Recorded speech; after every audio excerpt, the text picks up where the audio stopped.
시... 안녕하세요. 영마인드링크 마인드코코 팀장 마코 팀장입니다. 화면은 안 나오지만 이렇게 네, 옆에 안녕하십니까. 네. 네, 음량 괜찮죠? 네. 네. 오늘은 특별히 장우석 선생님과 함께 하는 가족 돌봄 청년을 위한 인터뷰 영상을 촬영하려고 이렇게 모였는데요. 자기소개 먼저 부탁드리겠습니다. 네, 저는 먼저 소개를 하자면 10대 후반부터 20대 중반까지 10년 정도 정신건강에 어려움을 겪고 조현병 진단을 받다가 다시 재진단을 받아서 조울증 양극성 정동장애를 받고 질병을 투병하다가 회복의 과정을 가서 10년 정도 고생을 한 후에 병이 차차 나아서 30살 이후로는 일반적인 삶을 살았고요. 30살 이후로는 사회복지를 전공을 해서 병원에 있는 정신건강의학과 폐쇄병동에서 치료진으로 8년 정도 일을 하고 그 후로는 퇴사를 하고 책을 2권을 쓰면서 당신은 아까 했던 만큼 행복할 수 있는 사람입니다와 회복의 증거 책을 써서 이제 강연 활동을 하면서 정신건강 당사자와 가족들을 위한 상담을 5년째 하면서 그런 활동들을 하고 있습니다. 감사합니다. 네, 감사합니다. 네.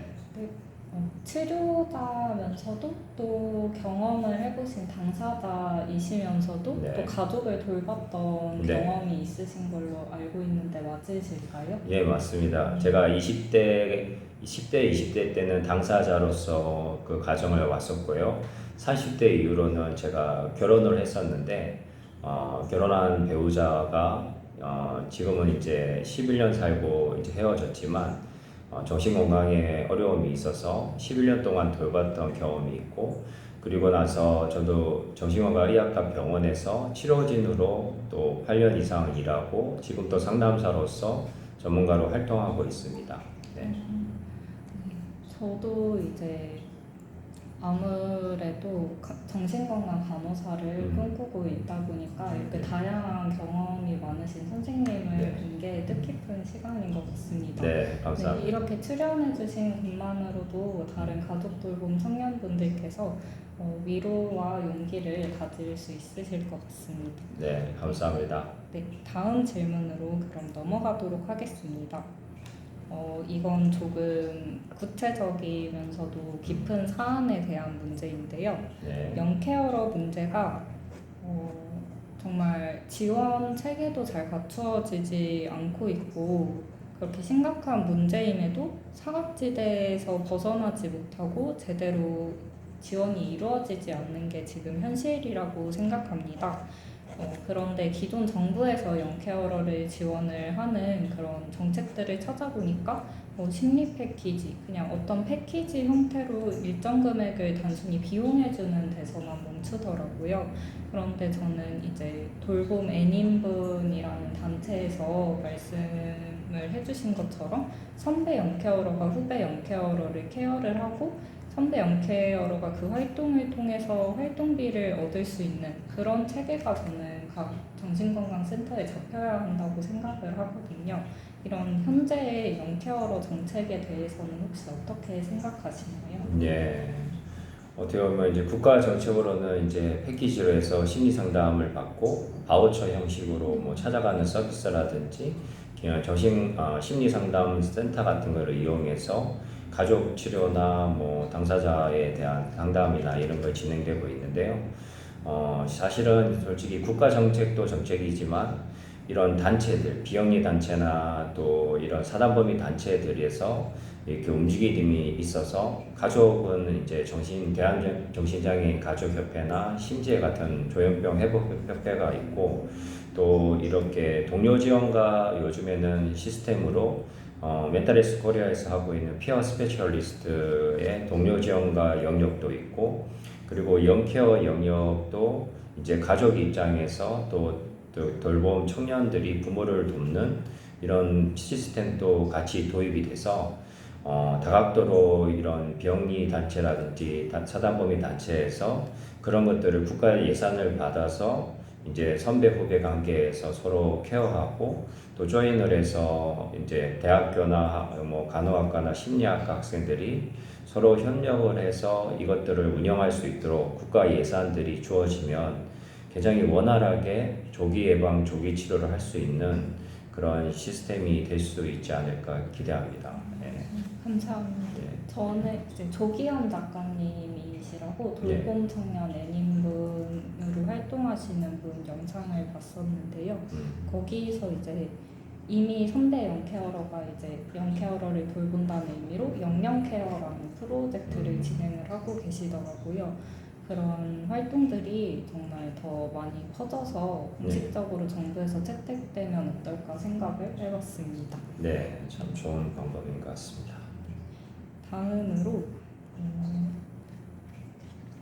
강우석 선생님께서 생각하시는 돌봄이란 어떤 존재인가요? 치료자의 입장에서 그리고 네. 돌봄을 받았던 이제 당사자의 입장에서 한번 말씀해 주실 수 있으신가요? 네, 돌봄이라 그러면 우리가 한 사람의 어려움을 겪는 사람들을 정신 건강 분야에서는 다각도적이고 통합적인 관점으로 도와야 되기 때문에 한 사람의 당사자가 있다 그러면 첫 번째로는 가족이 그것을 캐치를 하고 이렇게 병원이나 상담에 의뢰할 수 있는 그런 지식을 갖고 있어야 되고 당사자가 깨어 있으면서 가족들이 병원하고 연결을 해서 첫 번째는 의료진과 심리 상담의 영역에 연결이 될 수 있는 부분을 가지고 병원에서부터 어떤 분들은 심리적 어려움을 겪는 분들이 약물 치료가 필요한 상태도 있고 아닌 상태도 있기 때문에 그것을 조인을 해서 차차 이제 이 통합적인 관점으로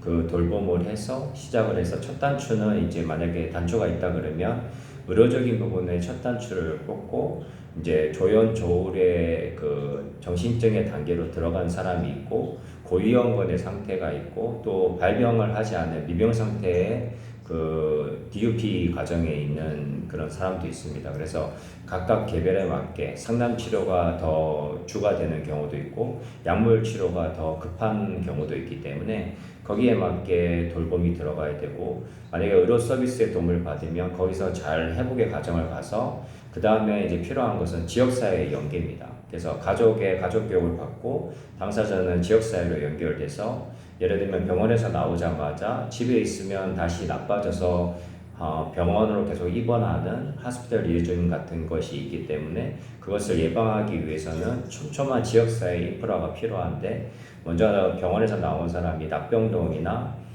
지역사회 전환시설 같은 중간에 하프웨이 하우스 같은 데를 가서 거기서 이제 약물 교육과 생활 관리를 하고 그 다음에 필요하면 부모와의 관계가 좋으면 집으로 와서 정신재활시설을 다니면서 이렇게 그 돌봄들이 필요하고 만약에 그게 가족과의 관계가 나쁠 때는 전환시설에서 그 다음에 이제 공동생활 과정이나 그룹홈을 찾아서 그런 서비스로 가서 독립적으로 반독립을 하다가 독립을 할 수 있는 방향으로 돌봄이 계속 이어지고 그 다음에 그 사이사이에 촘촘한 이렇게 일자리를 찾는 단기 알바에서 또 장기 알바 또 일자리를 찾는 과정 필요하면 복지카드가 들어갈 수도 있고 복지카드 도움 없이 장애 등급 받지 않고 젊은 친구들은 적응해 나가고 또 어떤 경우에 따라서는 복지카드와 수급자의 도움을 받아서 국가의 제도적인 도움을 받는 것도 필요해서 이렇게 전반적으로 큰 스펙트럼이 필요할 거라고 생각합니다.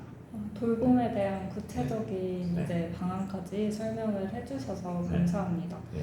저도 이제 정신건강 간호사를 꿈꾸고 있다 보니까 네. 용인의 한 정신병원에 제가 일을 하고 싶어서 거기 간호부장님께 인터뷰를 요청드린 적이 있는데 네. 그 병원이 이제 지역사회하고 병원을 이어준다는 의미로 이음병원이라는 이름을 가지고 있는 곳이었습니다. 네. 그래서 정말 아무래도 이제 단순히 정신병원에서 가서 규칙적인 생활을 하고 약물을 복용을 해서 다 나아졌다고 해도 사회로 돌아가서 사실은 부딪히고 편견이나 이런 낙인으로 인해서 다시 환자분들이 상처를 받으셔서 재발하는 경우도 많잖아요. 그리고 이러한 과정이라던가 어떤 단계를 거쳐야 되는지 그런 체계를 사실은 전문가분들도 이제 이렇게 이어서 연결을 해주는 게 조금 어렵게 느껴질 수도 있을 텐데 그걸 가족 돌봄 청년 친구들은 거의 막 10대인데도 가족도 돌봐야 되고 만약에 부모님께서 정신질환을 가지고 계신데 입원을 하셨다가 나아지셨는데 또 재발을 했을 때 어떻게 해야 될지 정말 막막할 것 같습니다. 네. 이럴 때 정말 가족 돌봄 청년 10대 분들이 도움을 요청할 수 있는 기관이라던가 뭔가 주변인에 요청할 수 있는 기관이 있을까요? 네, 보통 뭐 국가기관에서 지금 뭐 자살요양이라든지 정신건강복지센터가 이제 구마다 다 있고 거기에 이제 광역센터가 있고 지금 서울시의 마포구에 정신건강응급대응 합동대응센터가 생겼기 때문에 서울시의 관할에서는 이제 경찰, 소방 그리고 정신건강 전문요원 출동을 해서 응급 입원을 시킬 수 있는 시스템이 있습니다. 그래서 응급 사항일 때 도움을 청할 곳도 있고 조금 안타깝지만 그게 되지 않을 때는 뭐 경찰과 뭐 이송단을 불러서 입원하는 그런 차선책도 있고 그리고 이제 가족들이 이 젊은 우리 자녀들 청년 돌봄 가족들이 부모에 대한 병에 대한 이해가 있어야 되고 또 의사소통의 문제에서도 이제 원활하게 하고 망상한청이 나왔을 때 그것을 비난하는 쪽으로 이렇게 지적을 했을 때는 이제 충돌이 생기고 갈등이 생기고 또 분노가 일면서 또 여러 가지 갈등이 생길 수가 있습니다. 그래서 그걸 중립적으로 대하면서 또 그 살펴보고 또 가장 필요한 약물 치료에 대한 그 약에 대한 어떤 편견이 있는데 약에 대한 편견을 이제 해소하는 것이 필요합니다. 부작용 때문에 약을 안 먹을 수도 있고 약이 내 의지를 변화시키는 것에 대한 불쾌감일 수도 있고 여러 가지 정신과 약물에 대한 오해 때문에 그런 편견으로 약을 부정하면서 또 내가 정신병 환자인 게